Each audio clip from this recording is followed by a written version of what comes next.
Assalamualaikum warahmatullahi wabarakatuh. Akan menjelaskan tentang sejarah peradaban Islam di masa kejayaan dinasti Abbasiyah. Latar belakang berdirinya dinasti Abbasiyah didirikan oleh Abu al-Abbas as-Saffah, keturunan paman Nabi Muhammad SAW. Al-Abbas ibnu Abdul Muthalib. Revolusi Abbasiyah berhasil menggulingkan dinasti Umayyah dengan dukungan luas dari berbagai kelompok masyarakat Islam yang menginginkan perubahan. Selama hampir 5 abad, Bani Abbasiyah berhasil membawa Islam pada puncak kejayaan dalam bidang ilmu, pengetahuan, kebudayaan, dan peradaban. Selanjutnya ada visi kepemimpinan, mengembalikan kekhalifahan kepada keluarga Nabi, Al-Bait, dengan legitimasi religius yang kuat. Para khalifah Abbasiyah menekankan peran mereka sebagai pelindung agama dan pengembang ilmu pengetahuan Islam. Selanjutnya ada Baghdad sebagai ibu kota. Khalifah Al-Mansur membangun Baghdad sebagai Madinat al-Salam, kota perdamaian. Lokasi strategis di persimpangan Sungai Tigris dan Efrat menjadikannya pusat perdagangan dan kebudayaan yang ideal. Kemudian ada faktor berdirinya dinasti Abbasiyah. Berdirinya dinasti Abbasiyah disebabkan oleh beberapa faktor, yaitu pertama, kelemahan dan ketidakpuasan terhadap dinasti Umayyah. 2. Dukungan kuat dari kelompok Syiah dan Mawali yang merasa terpinggirkan. 3. Hasrat Bani Abbas untuk mengambil alih kekhalifahan karena hubungan nasab mereka dengan Nabi Muhammad SAW. 4. Pemberontakan yang dipimpin oleh Abu Muslim al-Khurasani akhirnya berhasil menggulingkan dinasti Umayyah pada pertempuran Sungai Zab tahun 750 Masehi dan mengantarkan berdirinya dinasti Abbasiyah. Kemudian ada ilustrasi pertempuran Zab. Pertempuran Zab di tepi Sungai Zab besar dekat Mosul, Irak modern, pada Januari 750 Masehi menjadi pertempuran penentu. Khalifah Umayyah Marwan II terpaksa melarikan diri dan akhirnya terbunuh di Mesir. Kemenangan ini membuka jalan bagi era baru dalam sejarah Islam di bawah kepemimpinan dinasti Abbasiyah.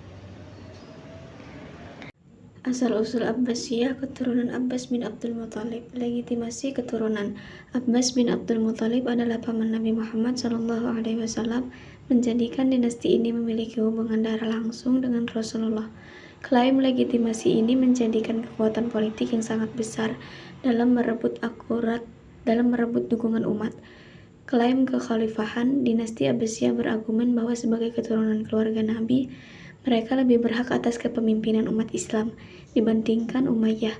Argumen ini resonan dengan banyak Muslim yang menginginkan kepemimpinan yang lebih dekat dengan nilai-nilai Nabi. Basis kekuatan Khurasan. Pusat gerakan Abbasiyah berada di Khurasan, wilayah Persia Timur, jauh dari jangkauan langsung kekuasaan Umayyah di Damaskus. Lokasi strategis ini memungkinkan mereka membangun kekuatan tanpa gangguan langsung dari penguasa Umayyah. Selanjutnya ada masa kejayaan peradaban Abbasiyah.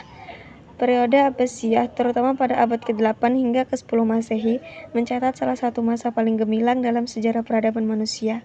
Baghdad menjadi mercusuar pengetahuan dunia, menarik ilmuwan, filosof, dan seniman dari berbagai penjuru. Baghdad, pusat peradaban dunia, kota bundar. Khalifah Al-Mansur mendirikan Baghdad pada 762 Masehi dengan desain yang melingkar unik. Kota ini dirancang sebagai Madinat al-Salam, kota perdamaian, dengan istana khalifah di pusat dikelilingi oleh 4 gerbang utama yang menghubungkan ke berbagai penjuru dunia. Yang kedua ada multikulturalisme. Baghdad menjadi tempat pertemuan berbagai bangsa, budaya, dan agama. Muslim, Kristen, Yahudi, dan Zoroaster hidup berdampingan, menciptakan atmosfer toleransi dan pertukaran intelektual yang luar biasa. Kemudian ada Baitul Hikmah. Rumah kebijaksanaan didirikan sebagai pusat penerjemahan, penelitian, dan perpustakaan terbesar di dunia. Di sini karya-karya Yunani, Persia, India diterjemahkan ke bahasa Arab, menjadi fondasi bagi kemajuan ilmu pengetahuan.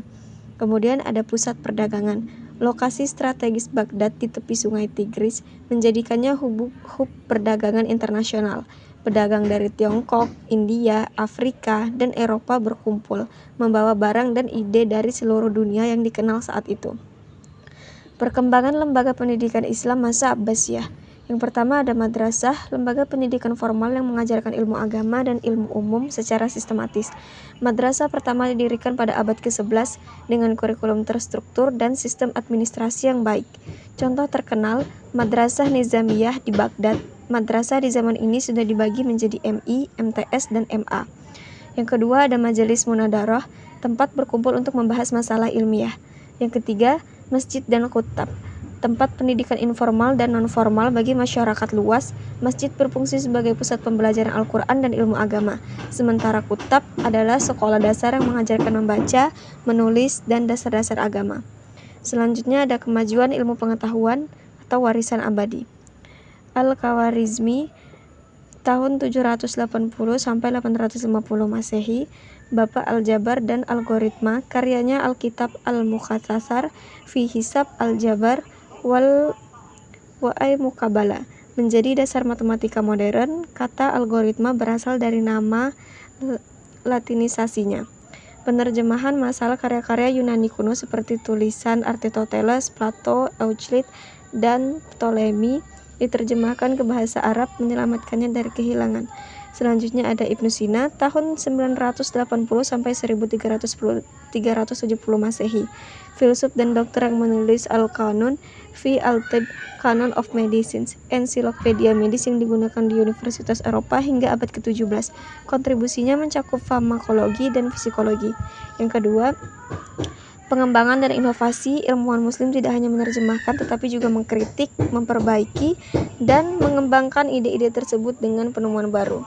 Kemudian ada Al-Farabi tahun 872 sampai 990 Masehi. Filsuf terbesar sebelum Ibnu Sina, dikenal sebagai guru kedua setelah Aristoteles.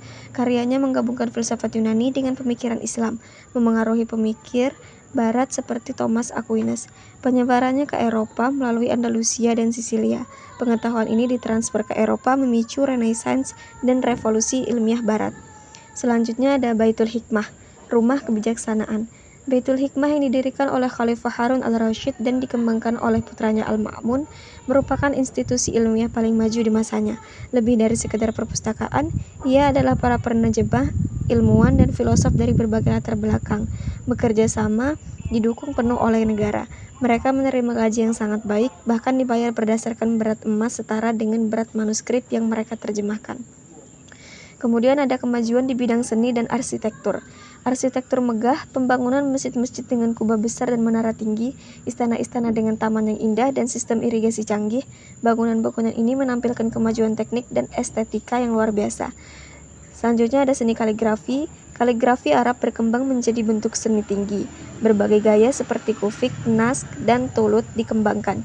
Ayat-ayat Al-Quran dan puisi ditulis dengan keindahan yang memukau pada dinding, manuskrip, dan keramik. Selanjutnya ada seni budaya. Musik berkembang dengan teori musikologi yang kompleks. Sastra Arab mencapai puncaknya dengan karya seperti 1001 Malam, seni keramik, tekstil, dan logam mencapai tingkat kehalusan yang tinggi. Selanjutnya ada kemunduran dan keruntuhan. Tidak ada kejayaan yang abadi. Setelah mencapai puncak peradaban, dinasti Abbasiyah mulai mengalami kemunduran bertahap akibat berbagai faktor internal dan eksternal yang saling berkaitan. Akhirnya berujung pada kehancuran Baghdad pada tahun 1258 Masehi. Selanjutnya ada faktor-faktor kemunduran. Yang pertama ada perpecahan internal, perebutan kekuasaan antara khalifah, wazir, dan panglima militer, melemahkan pemerintahan pusat, pemberontakan daerah seperti Zan, Karamita, dan munculnya dinasti-dinasti lokal seperti Turuniyah, Iskidiyah, dan Buwayyah mengurangi kontrol Baghdad atas wilayah-wilayahnya. Kemudian ada krisis ekonomi, biaya mempertahankan tentara yang besar dan gaya hidup mewah, istana menguras khas negara, hilangnya kontrol atas daerah-daerah yang mengurangi pemasukan pajak, inflasi dan korupsi memperburuk kondisi ekonomi rakyat. Lalu ada dominasi militer Turki. Khalifah Al-Mutasim mulai merekrut tentang budak Turki Mamluk sebagai pengawal pribadi. Lalu ada ancaman eksternal, perang salib dari barat dan tekanan dari Bizantium melemahkan posisi Abbasiyah. Kemudian ada tokoh-tokoh penting dinasti Abbasiyah, yaitu ada Abu al-Abbas as-Saffah 750 sampai 754 Masehi, pendiri dinasti Abbasiyah dan khalifah pertama. Yang kedua, Al-Mansur 754 sampai 775 Masehi, khalifah kedua yang membangun Baghdad sebagai ibu kota baru pada 762 Masehi. Yang ketiga ada Harun al-Rasyid 786 sampai 809 Masehi. Masa pemerintahannya sering dianggap sebagai puncak kejayaan Abbasiyah. Yang keempat ada Al-Ma'mun 813 sampai 833 Masehi. Putra Harun al-Rasyid yang dikenal sebagai khalifah paling intelektual. Mungkin hanya itu saja yang bisa saya sampaikan. Wassalamualaikum warahmatullahi wabarakatuh.